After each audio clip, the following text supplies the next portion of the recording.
Islam's message of peace, compassion and grace has inspired people the world over.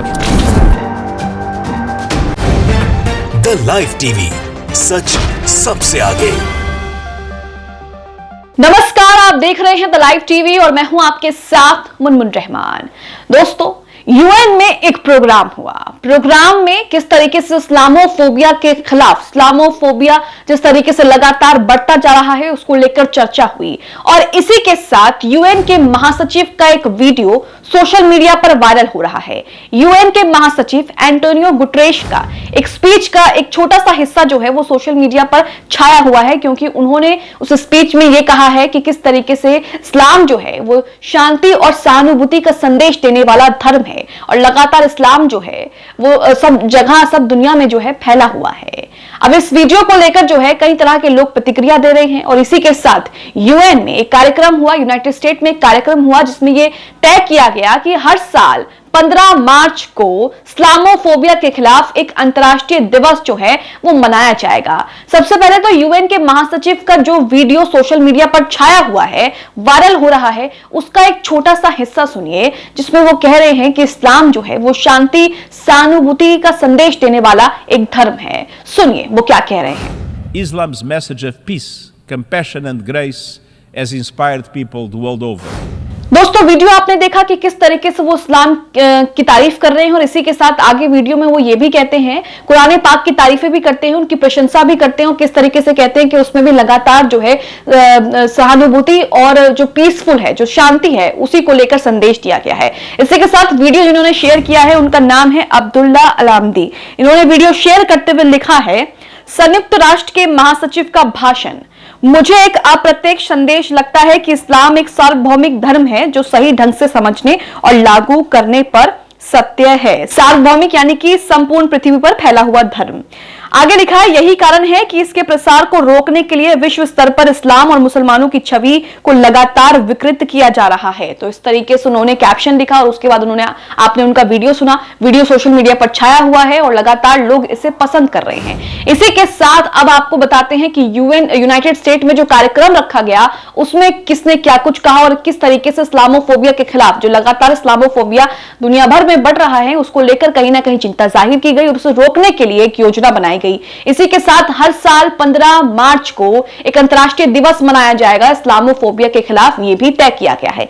खबर देखिए, यहां पर खबर में लिखा है, इस्लामोफोबिया के विरुद्ध प्रथम अंतर्राष्ट्रीय दिवस पर ठोस कार्रवाई की पुकार। खबर में आगे लिखा है, संयुक्त राष्ट्र ने शुक्रवार 10 मार्च को इस्लामोफोबिया के विरुद्ध प्रथम अंतर्राष्ट्रीय दिवस मनाया, जिस अवसर पर यूएन महासभा में एक विशेष कार्यक्रम आयोजित किया गया जहां वक्ताओं ने मुसलमानों के खिलाफ बढ़ती नफरत, भेदभाव और हिंसा को देखते हुए ठोस कार्रवाई की जरूरत पर बल दिया। तो यूनाइटेड स्टेट में पहली बार एक इंटरनेशनल लेवल पर इस्लामोफोबिया के खिलाफ जो है एक कार्यक्रम हुआ और उसमें किस तरीके से लगातार जो इस्लामोफोबिया बढ़ रहा है उसको लेकर चिंता जाहिर की और इसी के साथ ये भी कहा गया कि किस तरीके से लोग जो हैं वो लगातार नफरत और भेदभाव को बढ़ावा दे रहे हैं, इस पर किस तरीके से रोक लगाई जाए, इस पर भी चर्चा हुई है। खबर आपको पढ़कर सुनाती हूं क्या लिखा है। खबर में लिखा है, यूएन महासभा ने इस्लामोफोबिया के खिलाफ हर साल 15 मार्च को अंतर्राष्ट्रीय दिवस मनाने का प्रस्ताव मार्च 2022 में सर्वसम्मति से पारित किया था। प्रस्ताव में ऐसे वैश्विक संवाद का आह्वान किया गया है जो सहिष्णुता, शांति, मानवाधिकारों और धार्मिक विविधता के लिए सम्मान को प्रोत्साहित करे। यूएन महासचिव एंटोनियो गुटरेश ने इस अवसर पर कहा कि दुनिया भर में लगभग 2 अरब मुसलमान हैं जो कि पृथ्वी ग्रह के हर कोने में बसते हैं, शानदार विविधता के साथ मानवता की झलक पेश करते हैं, मगर फिर भी अक्सर उन्हें केवल अपनी आस्था के कारण भेदभाव और पूर्वग्रह का सामना करना पड़ता है। उससे भी ज्यादा ये बात कि मुस्लिम महिलाओं को तिहरे भेदभाव का सामना करना पड़ सकता है, उनकी लैंगिक पहचान, जातीयता और आस्था धर्म के कारण। तो यहाँ पर इस्लामोफोबिया जिस तरीके से बढ़ रहा है उसको लेकर चिंता जाहिर की और इसी के साथ 2022 में यूएन ने जो है वो एक प्रस्ताव पारित किया था जिसमें हर साल जो है इस्लामोफोबिया के खिलाफ एक दिवस, अंतर्राष्ट्रीय दिवस के तौर पर उसको मनाया जाएगा और उसी के दौरान किस तरीके से लगातार जो है इस्लामोफोबिया बढ़ रहा है उस पर जो है किस तरीके से कसने की कोशिश की जाएगी, शिकंजा कसने की कोशिश की जाएगी और लगातार जिस तरीके से इस्लामोफोबिया फैल रहा है उस पर भी चिंता जाहिर की और उसे किस तरीके से रोका जाए इस पर भी जो है बल दिया गया है। खबर में आगे लिखा है, एक ऐसा नरेटिव विकसित और प्रचारित किया गया है जो मुस्लिम समुदाय और उनके धर्म को हिंसा और खतरे के साथ जोड़ता है। बिलावल भुट्टो जरदारी इस्लामी सहयोगी संगठन ओआईसी के विदेश मंत्रियों की परिषद के अध्यक्ष भी इसमें शामिल रहे। उन्होंने कहा इस्लामोफोबिया का नैरेटिव केवल अतिवादियों और सीमित दुष्प्रचार तक सीमित नहीं है, बल्कि इसने दुखद रूप से मुख्य धारा के मीडिया, नीति निर्माताओं और देश मिशनरी में भी स्वीकृति बना ली है। इसी के साथ खबर में आगे लिखा है, यूएन महासभा के अध्यक्ष कसाबा कोरिसो ने ध्यान दिलाया कि इस्लामोफोबिया के जड़ें दरअसल अन्य लोगों या अजनबियों से नफरत करने की प्रवृत्ति में बैठी हुई हैं, जो भेदभावपूर्ण प्रथाओं, यात्रा पाबंदियों, नफरत भरी भाषा, डराने धमकाने और खुद से भिन्न लोगों के उत्पीड़न और उन्हें निशाना बनाने के रूप में नजर आती है। उन्होंने देशों से धर्म या आस्था की स्वतंत्रता अशोषण बनाए रखने का आग्रह किया, जिनकी गारंटी सिविल और राजनीतिक अधिकारों पर अंतर्राष्ट्रीय संधि में भी दी गई है।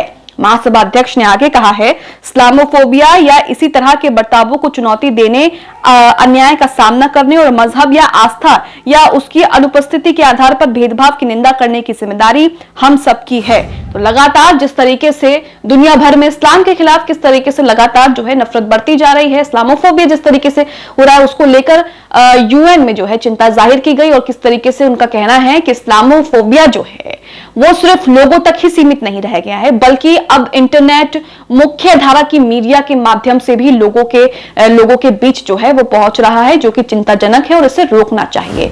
इसी के साथ इस खबर में आगे लिखा है, यूएन महासचिव एंटोनियो गुटरेश ने विशेष कार्यक्रम के प्रतिभागियों को संबोधित करते हुए कहा कि मुस्लिम जन जिस बढ़ती नफरत का सामना करते हैं वो ऐसा अकेला मामला नहीं है। उन्होंने कहा, यह जातीय राष्ट्रवाद, नव नाजी, श्वेत वर्चस्वादी विचारधाराओं को फिर से सिर उठाने और हिंसा का निष्ठुर हिस्सा है, जो मुसलमान, यहूदी, कुछ ईसाई अल्पसंख्यक समुदाय और अन्य सहित कमजोर आबादियों को निशाना बनाती है। भेदभाव हम सभी को खोखला और कमजोर बनाता है और इसके खिलाफ खड़े होने की जिम्मेदारी हम सभी की है। हम पूर्वाग्रह, नफरत और भेदभाव पर किसी भी स्थिति में आंखें नहीं मोड़ सकते। यूएन महासचिव ने जोर देकर यह कहा कि हमें अपनी चौकसी मजबूत करनी होगी।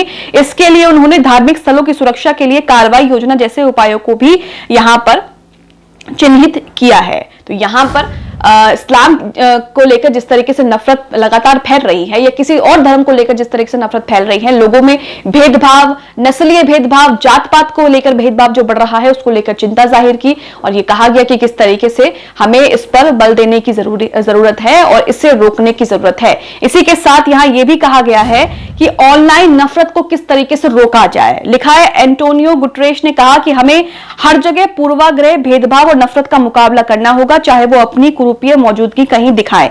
इनमें इंटरनेट मंचों पर जंगल की आग की तरह फैलने वाली नफरत का मुकाबला करने के उपाय भी शामिल हैं। इस लक्ष्य के लिए संयुक्त राष्ट्र सुरक्षा उपाय तैयार करने और उन्हें लागू करने के लिए देशों की सरकार, नियामकों, प्रौद्योगिकी कंपनियों और मीडिया के साथ मिलकर काम कर रहा है।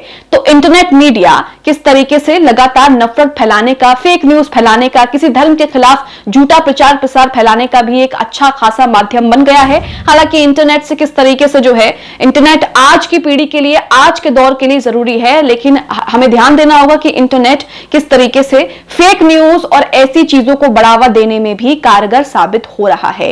यूएन में जिस तरीके से मुसलमानों को लेकर, इस्लामोफोबिया को लेकर जिस तरह की चर्चा की गई, उस पर आप क्या सोचते हैं, हमें कमेंट बॉक्स में कमेंट करके जरूर बताएं। द लाइव टीवी, सच सबसे आगे।